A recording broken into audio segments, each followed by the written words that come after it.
Hello again, welcome back to my channel, Jen's Books. Well, here we are, the second reading report from January. A little bit behind, we're moving into the middle of February now, but I thought I would share with you the other 6 books that I read in January following on from my previous video.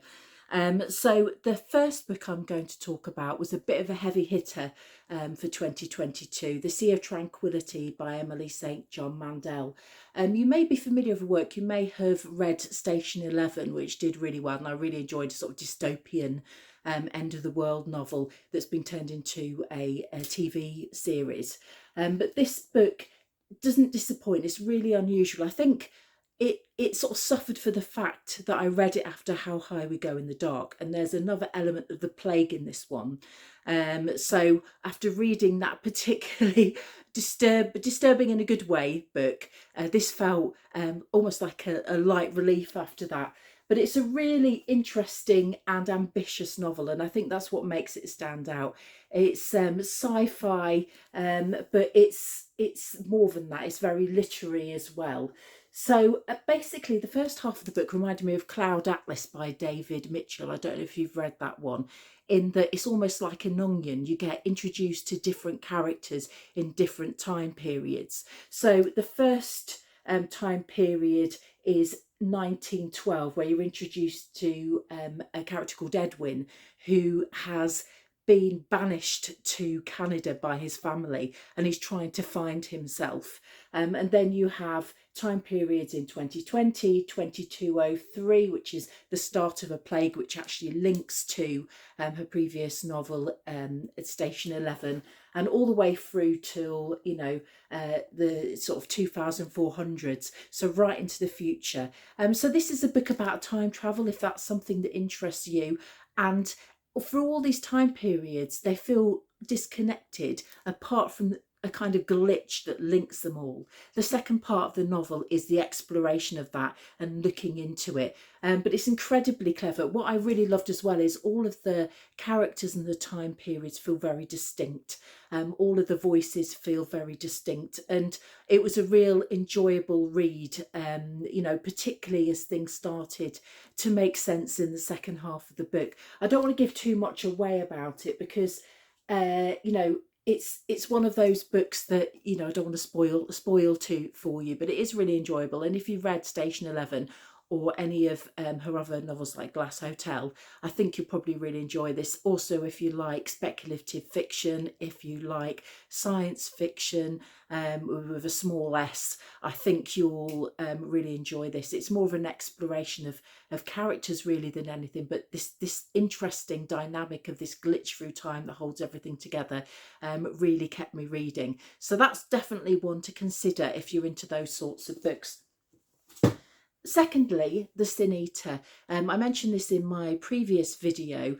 This was one of the ones that a very good friend lent to me that I hadn't heard of before, but I really, really enjoyed, and I think is going to stick in my memory. It's written by Megan Campisi and it's from 2020.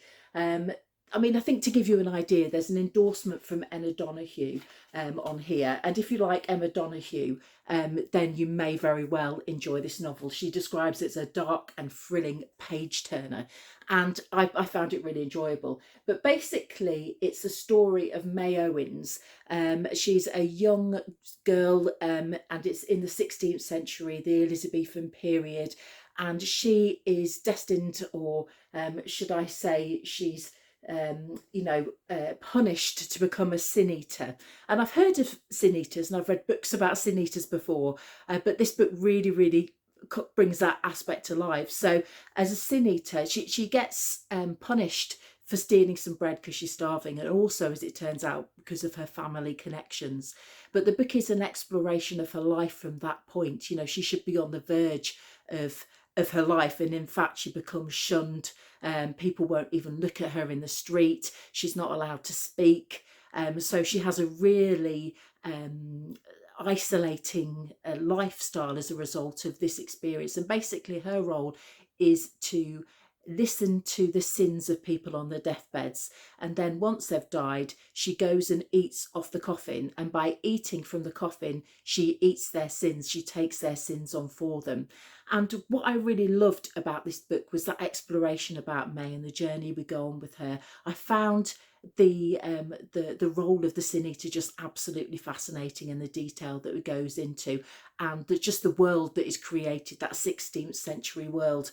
I absolutely loved it. It's a really vivid book, really easy to imagine, and it really took me along for the ride. As part of the book, there's a sort of a story about a murder mystery that's happening in the Elizabethan court. As a Sin Eater, she has access to all classes, you know, that from the castle to the back streets, you know, everybody requires a Sin Eater. So she's privy to lives of all sorts of people from the period. And as part of that, she gets involved in this murder mystery. But to me, that was sort of secondary, really, to the enjoyment of just learning about May and being along her journey with her and finding about this role as a Sin Eater. For me, that was what I really loved about the book. I definitely recommend it. I was kind of not disappointed in the ending, because it felt right, but I was kind of hoping for a sort of a happier outcome for the character. But it works. I don't want to give away any more than that, really, but I would definitely recommend it. It was a really enjoyable and vivid feast of a book. So that's certainly one to pick up if you see it. The Sin Eater by Megan Campisi. Next, I'm going to tell you about a couple of books that actually have quite a lot in common. The first one is At Night, All Blood is Black, and this is by David Diop. And this is a really interesting story. The reason why I'm talking about this one and the next one together is they both have really interesting, unreliable narrators, and that's something that can really play with the reader and lead you astray, lead you up the garden path. So in this particular book, it's a story of a character called Alpha. And basically he's a Senegalese fighter in the Great War. So he's dealing with the response of the fighters around him to him being a black man. And alongside this, he's dealing with the death of his very best friend. And it's the guilt over that death that drives the narrative here. That event starts quite early in the book. He has to make a decision as to whether to help his friend or not, and he doesn't in a way that he thinks he should have done. I don't want to give too much away about it, but it's a really evocative book in terms of the Great War. So if you're interested in books around the war, you'll probably enjoy it for that reason as well. But as the book goes on, the narrator, he kind of fragments and he becomes less and less reliable, and that's really fascinating. And what's also really lovely about this book, I mean, it won the International Booker Prize in 2021, but it is also only 150 pages long, so it's not a huge time commitment. You can rip through it in one sitting, and you'll want to. It keeps you reading. But for me, this is a character driven text, and finding out about Alpha and his reaction to guilt and shame and the horrors of war is a really fascinating and thought-provoking and impactful read. So one that I would definitely recommend. All of these books, I've been incredibly lucky. All of the books I've read in January I've really enjoyed. So what can I say? I can't complain. It's been a pleasure, not a pain. The second book is one that was recommended by Jen Campbell on her channel, and it's called The Therapist by Neil Ghimoncelli. It's a 2019 debut novel, and it has no right to be a debut novel because it's just too perfect. It's really, really beautiful. There's something really timeless about it. I think this was one that she recommended for people who like things like Day of the Triffids and stuff like that. I could be wrong. It's worth checking out her videos to check that. But again, it was a book that I read very, very quickly. It's about 160 pages long. And this is a story, another plague story. I read so many books about the plague over Christmas. I'd just been recovering from COVID, so it wasn't the best timing, but that's what happened. But there's something really dreamy about this book. Basically, it's a community in the grips of a plague where people start to disappear, but not just immediately. their bodies start to become transparent, and bit by bit they slowly fade out of reality. And the last part is a beating heart and a nervous system, and then the person is gone. So when I read the synopsis for the book and heard Jen Campbell recommending it, I couldn't resist. I had to give this one a go. Again, you know, I love dystopian fiction. You know, I'm not saying I'm a lover of plague books, but I seem to have read quite a few of them recently. But it's a really dreamy exploration of loss. You have a couple, and I don't know that we ever know the name of the husband who's actually the narrator, but his wife catches this particular illness and begins to slowly vanish, and it's all about what happens in their communities. People are up and leaving, and they've recently lost their son as well. So in thrown in with all of this loss and fear over this plague, they're dealing with the loss of their child, which is incredibly impactful.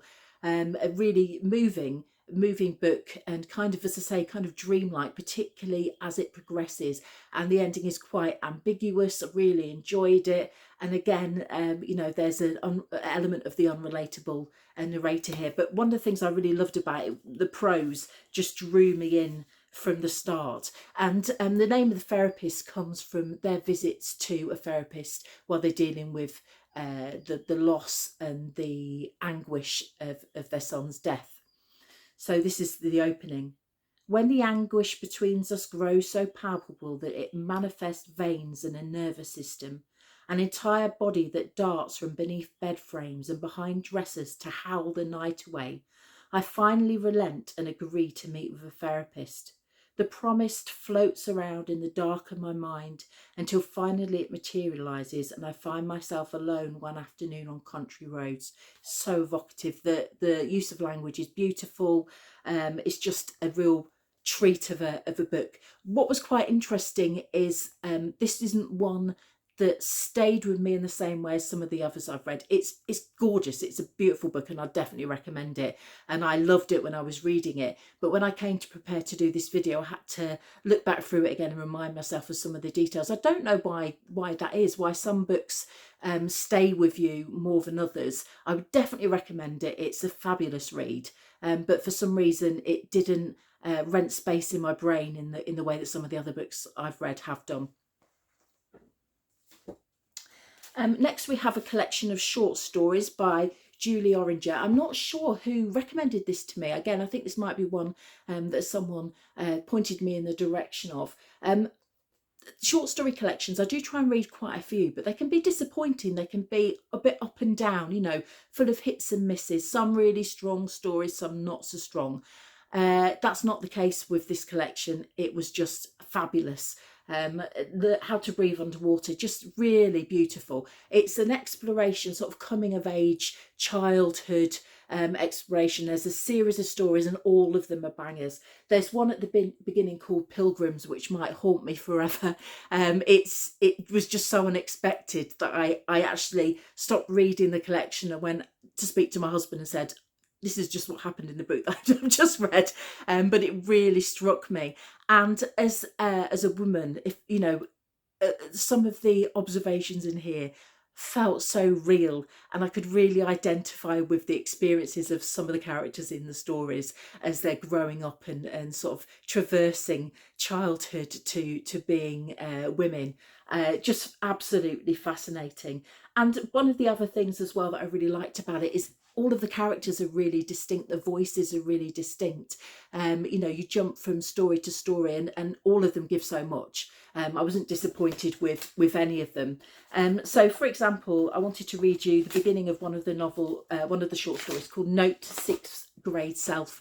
And this really made me smile because it really reminded me of school and trying to fit in and trying not to stand out or do anything embarrassing. It just reminded me. It's called Note to Sixth Grade Self, and I'll just read the first few lines. On Wednesdays, wear a skirt. A skirt is better for dancing. After school, remember not to take the bus. Go to McDonald's instead. Order the fries. Don't even bother trying to sit with Patricia and Cara. Instead, try to sit with Sasha and Tony Sue. If they won't let you, try to sit with Andrea Shaw. And if Andrea Shaw gets up and throws away the rest of her fries rather than sit with you, sit alone and do not look at anyone, particularly not the boys. If you do not look at them, they may not notice you sitting alone. And if they don't notice you sitting alone, there is still a chance that one of them will ask you to dance. And it just, as I say, there was something so familiar and relatable about the characters in this collection. Really, really loved it. Again, as I say, I've been incredibly lucky in January. Some really fabulous reads. Last of all, I wanted to end with a collection of poetry that I've recently have been reading by the fabulous Jessica Mukherjee. I was lucky enough to go to an online launch of her latest collection, which is called Desire Lines, which is available from Broken Sleep Press. But this is her previous collection from 2022. She's just fabulous. The way she uses language is just phenomenal. It blows me away.